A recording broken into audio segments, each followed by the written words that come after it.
Hello, my name's Lee Klancher, and we're here today. We're going to be showing you a recorded presentation that was myself and a group of former IH leaders talking about International Harvester in the 1970s and 1980s. In this segment, which is the third in the series, we're going to talk about Archie McCardell. Before this, we talked about the impact of the axial flow combine, the four-wheel drive market at that time, all big things. International harvester leadership was changing, beginning in the early 70s with Brooks McCormick. We touched on that in the first video. Brooks was a very energetic leader who understood that the company needed to change. He made a lot of great changes, and one of his most controversial changes was hiring Archie McCardell. Archie had been a vice president at Xerox, and Brooks recruited him very heavily to come in. He paid him more than any other CEO in America at that time and gave him a huge bonus to get him in. And Brooks believed Archie would lead IH into the future. Archie McCardell has not been treated kindly by history. He made some definite mistakes. He made a lot of money. And particularly in Barbara Marsh's excellent book, Corporate Tragedy, she really pins a lot on him. And I think all that's fair. I think there's another side. So today in this segment, we're going to explore a little bit about the impact of Archie's leadership and especially about what that meant from the people who were there working with Archie. Next topic. So Archie McCardell comes in, and he came in 1977, August of 1977, and I think Brooks really wanted this. He really wanted, I think, a high-profile CEO. I think he wanted somebody else to step in, and Archie. And Archie, as you guys know, is one of the most polarizing topics about IH. Archie, because of the time he was there and many things, gets a lot of let's say flack. But I have a few little recordings. These are recordings from interviews with people out for the Red Tractors books, and I'm gonna play this one, and we can key off of that. Or I'm not gonna play this one. Was a charming CEO, had a lot of talent, and was a real pleasure to work with. And he would just charm the whole group. I mean, he was really a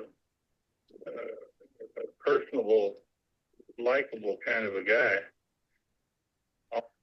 So that was Glenn Colley, who was the chief engineer.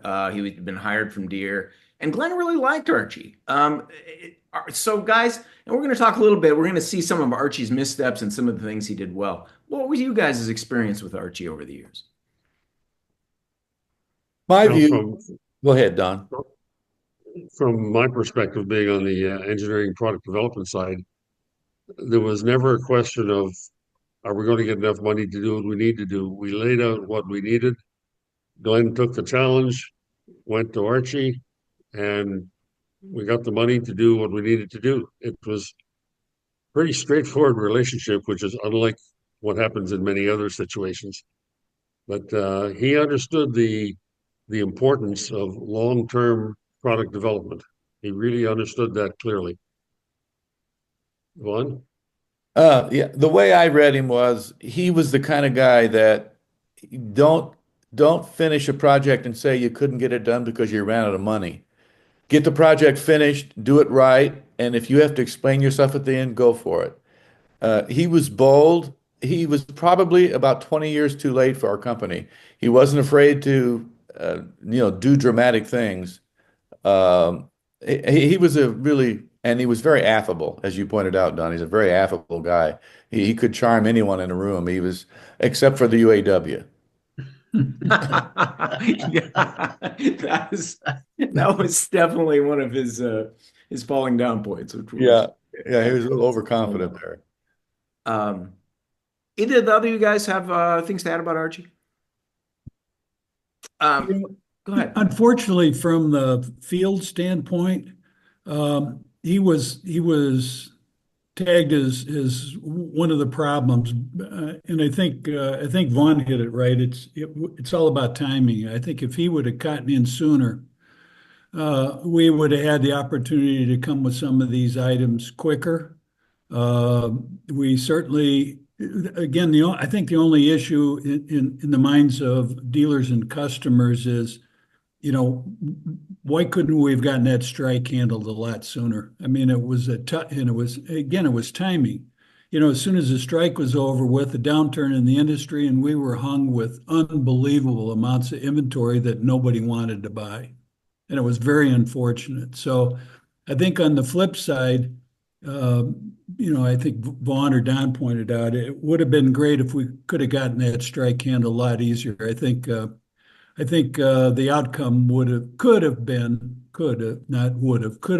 a lot different as far as International Harvester is concerned. Yeah, I think the strike is his downfall. And one of the things I talk about quite a bit in my book, Snoopy and the Spy, and dug into was that he was the highest paid CEO in America when he got hired. There was a bonus structure that was essentially he was given stock, and he was given a loan for stock, and he'd be forgiven of that loan under certain conditions. We'll talk a little about that down the road. But basically, if he got the profitability up, his loan was forgiven. All of that did not give him positive press. That's not something that's going to play with those of us that work for a living and make regular money. I think that's a tough pill. But what he did do is drive a lot of investment into technology. And hopefully, I've got a quote from Glenn Colley. He said, "Hey, you have referred to it, Don." He said, I don't know what it is, but he's got a money tree in his office. And what he meant was, if you go in there and you say, I got new tech I want to develop, he was backing it up. So all that work that Brooks did to start planning and say, all right, what do we need? The plans were in place. Then you got Archie, and Archie's saying, all right, guys, go make it. So that concludes our discussion about Archie McCardell. A couple of things I want to add. One, his loan was forgiven. IH's profit margin was calculated in 1979. It matched the competitors through a little bit of funny math, a little bit of luck, and that was the condition in the contract. So they forgave the loan to Archie. This happened later on as things had really started to crash. It did not play well with the press. Archie had a lot of struggles. We alluded that in here. He just had a hard time negotiating with UAW. He wanted to break their back, and he wasn't able to do it, and didn't help the company. That was probably his biggest mistake. In this next episode, which will be our 4th episode coming out a week from now, we will be talking about the 2+2 launch, and there is a lot there. It's a fun discussion, and we'll be talking a little bit about Bud Ewell, who you see here, and really looking forward to that. Thanks for tuning in, and keep an eye. We're going to keep these going. We've got 9 episodes. All 9 are listed in the description if you want to look and see for the ones you'll be really interested in. Have a great day.